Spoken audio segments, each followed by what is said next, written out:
In the zenith of the internet era, our world was shaken by a colossal solar storm, more powerful than any before it.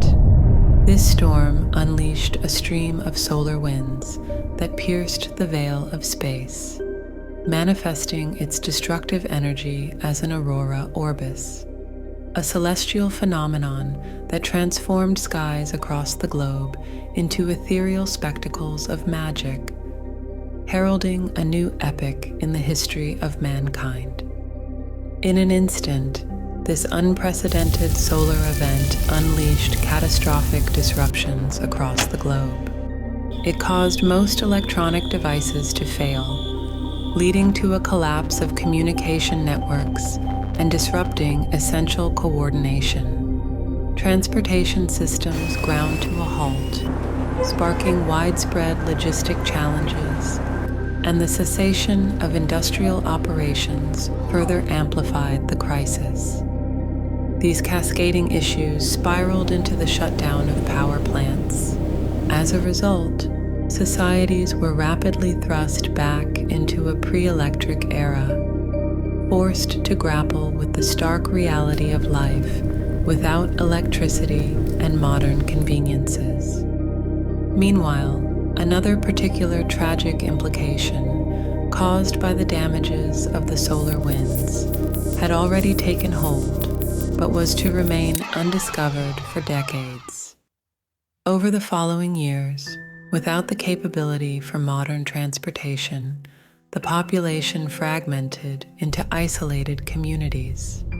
There were still ships, but for the time being, communities looked out for themselves, and in times of survival, mistrust towards other groups grew. Over 3 generations, these communities evolved independently. Eventually, after decades of poring over paper documents, one of them managed to repair and restart a hydroelectric power plant. Another succeeded in re-establishing train networks, albeit with steam locomotives. With these resources becoming available again, interest in exchange among all peoples began to grow again.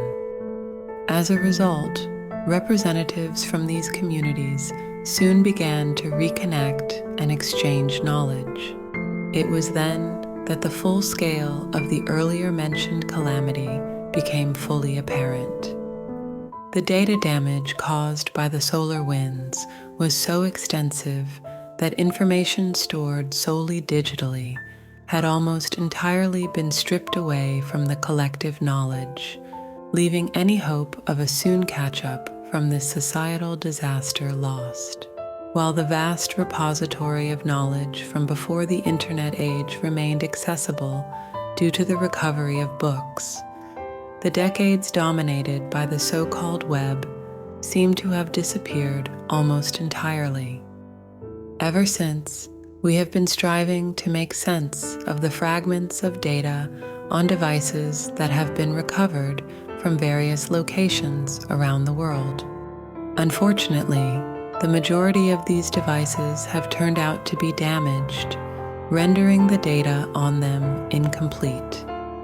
Our last hope is to make all remaining intact digital data accessible again by transferring it from computers to paper. As historians, we are determined to reconstruct as complete a picture as possible from the little we can interpret, filling in the gaps in these pieces of information and knowledge. In doing so, we aim to reconstruct the tapestry of our lost digital heritage,